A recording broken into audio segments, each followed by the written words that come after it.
I was very gradually building up a livelihood as a freelance interpreter. To some extent, I worked for the courts, I worked for the German Employment Agency, I worked for the public agency that is supposed to deal with asylum applications. It's changed its name now. And every now and then, as I said, I worked for the courts, and court proceedings are also held in this room 600 that you can see at the back here. Quite normal court proceedings. Every time I went along, I saw the old photographs and I could sense the atmosphere. So, of course, I developed an interest in it. The place that inspired me was number one, and number two was that more and more, as my career as a freelance conference interpreter gradually took off, or let's say gathered momentum, it really irritated me that so many people did not value the work at all. You'd be sitting there in the booth, giving your last, you'd have headaches for 2 days, and so forth, and nobody was interested. Nobody thought about what it means. And those two factors somehow flowed together, and I thought, you've got to tell people stories. They've got to learn about what we do, how we do it, and what it costs us. And then the history of these people who did something that was entirely groundbreaking, without which our profession would not exist today. But nobody knows nothing. And so I started. I read Geiber's book and so forth, and one thing led to another. In the meantime, the city of Nuremberg had also adopted a new attitude to processing its Nazi history. And for the first time, they set up this passageway, the way of human rights, and set up a tiny little museum about the Nuremberg trials. And after this had been up and running for a year or two, I had a great deal to do with the woman who was running it. And we agreed, okay, let's do a series of events about interpreting back then and how it's developed, both in the international conference interpreting world, also in the international tribunals and the international courts. So we did that. You can check out the program on the website. That was in 2013. And for the very first event, when we were talking about these pioneers, in the foyer to the courtroom, that's room 600, we set up a mini exhibition with the very first version of these biographies on paper, which we printed out and attached to the cork notice boards. Of course, we couldn't afford to rent those notice boards, so the Federal Employment Agency, that's the public agency in Germany that does everything like placing people in jobs and career advice and so forth. I was also working for them quite a lot. They lent us these panels, and I don't think that the courts and the employment agency in Nuremberg have ever worked so closely together. When everything was over, I thought, well, we've done all this work in this working group that is mentioned over there on the panel. We have to carry on doing it. This is going to interest other people as well. So step by step by step, it grew. And the situation now, but this is certainly not the final state, is there are lots of open questions. A lot of things are not entirely conclusive, the information we have. We keep getting new input, so it's work in progress.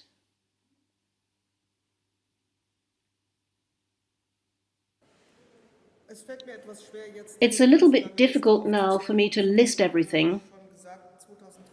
I mentioned that in 2013, that initial research resulted in a fairly primitive first version, and then we took those same pieces of paper and those same posters until they were torn to shreds and used them again, for example, at annual meetings of our association AIIC in Germany, in smaller groups. But really these were always insider events. And I think we can probably distinguish.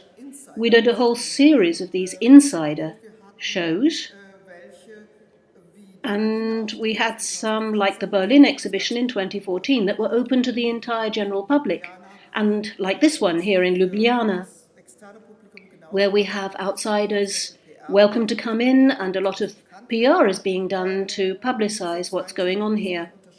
We have to distinguish between those two types of event.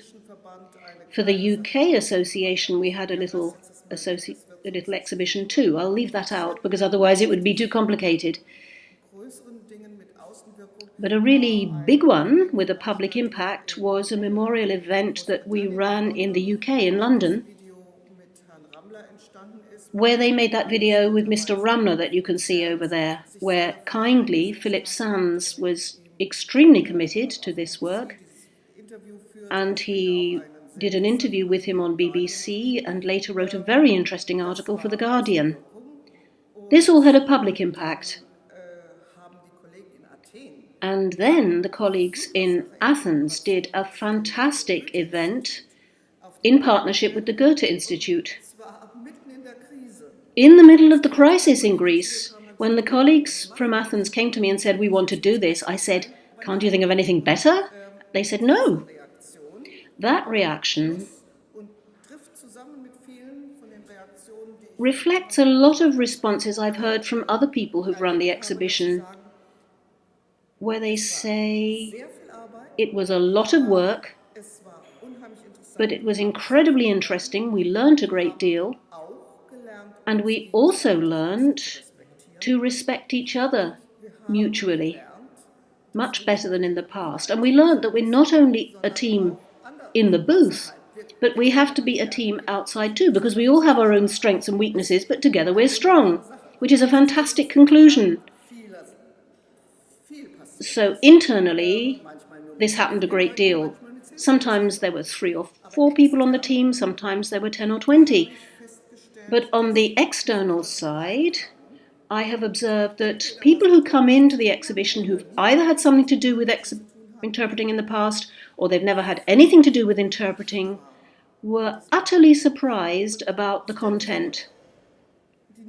Just imagine, the Nuremberg trials in international criminal law, in legal studies. There's masses of information, yards and yards, kilos and kilos of books, all about the Nuremberg trials. But not a syllable is devoted to these people. And this dimension is completely unknown. And that's why people are so impressed. You can see it in their faces. When people walk around and start reading, how the penny drops. How they suddenly notice, oh, yes, of course. They wouldn't have understood each other.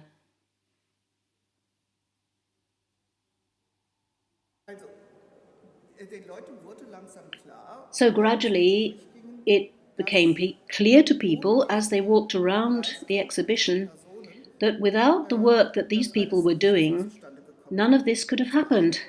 That's one thing. And for another thing, they realized that it doesn't work without a lot of talent and a lot of personal commitment, integrity, audacity, endurance, concentration, and so forth. It's not enough just to know 2 languages. So, you can see in the statement by Stehr, for example, who was very much involved in the selection process, that this tiny little test that they did, which these days we would consider completely unprofessional, only 5% of people who took that test were even shortlisted to see whether they could interpret there or not. So I can see people learning, I can see that they're impressed, I can see that they're interested, and they have a completely different take then on interpreting and the people behind it. They become individuals with their own exciting histories, their own biographies, things they did in life. They're not just puppets or disembodied voices coming through a microphone. And that is what I wanted to achieve. That someone goes out of here and says, wow, those are amazing people. And especially these ones.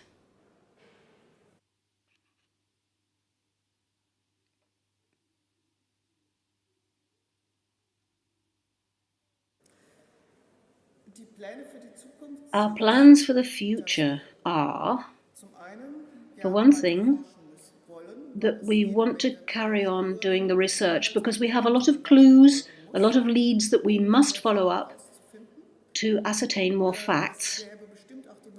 I'm sure there would be a potential there to find some members of the family, children, grandchildren, so that we can find out more from them.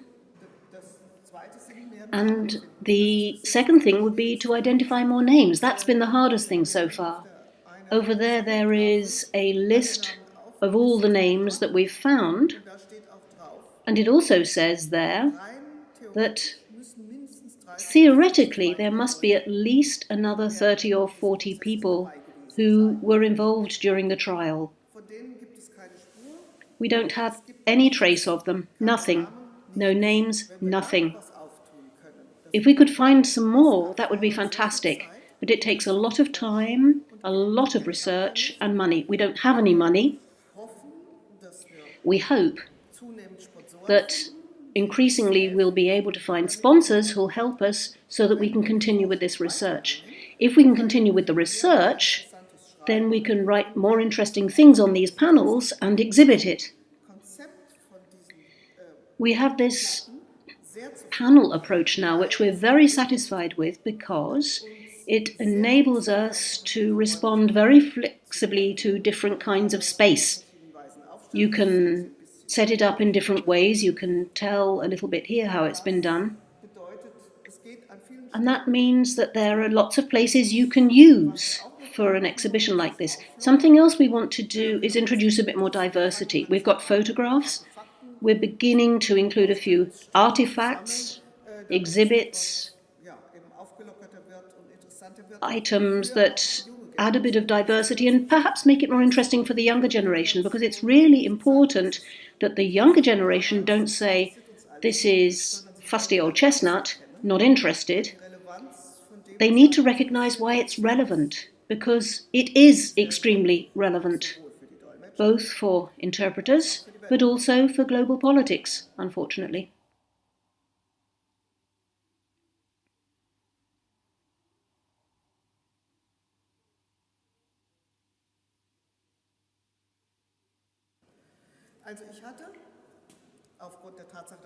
Because I am based in Nuremberg, I had a fantastic opportunity to get to know some of these people before they gradually all left us, apart from two. I got to know Miss Skunke in Nuremberg. I was able to interpret for her consecutively, and I must say it was pure pleasure. I really enjoyed it. And it was the first time that Miss Skunke had come back since the war, and she brought her husband. So the talks we had behind the scenes were really interesting, I can tell you, but you'd have to film me for another 2 hours if I was going to tell you about that. I also got to know Mr. Sonnenfeld, who came to Nuremberg to give a series of talks and also to present his book, his autobiography. And he brought his huge family with him, right down to the grandchildren. So we were all sitting in room 600, and he's supposed to give a talk, and all of a sudden, they're sitting there on the benches, and someone says, this is the family, but they don't understand German. So all of a sudden, I find myself sitting among the Sonnenfeld family, interpreting, okay, fine, but it was a very interesting talk, so improvisation was possible. A very impressive man. Well, all the ones I got to know were very impressive. Very different people, but very impressive. And above all, this serenity, this calm. You might think they were torn or in despair or something, but no, these people had this calmness within themselves. I never got to know Mr. Jakubowicz. I've spoken to his granddaughter who wrote that book about him, and with him it was quite different. His response was quite different, and no doubt with some of the others too. But these two emanated this calmness. I also got to know Mr. Rammler. He was in Nuremberg too. He was also very interesting. It was good to talk to him.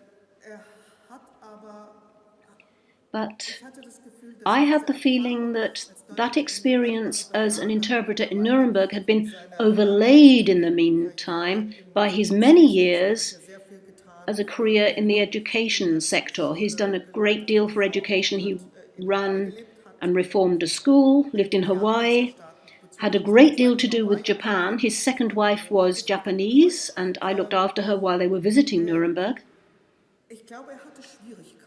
I think it was difficult for him to dig out the details, because although it was a very important episode in his life, it had kind of got buried by the other stuff over time.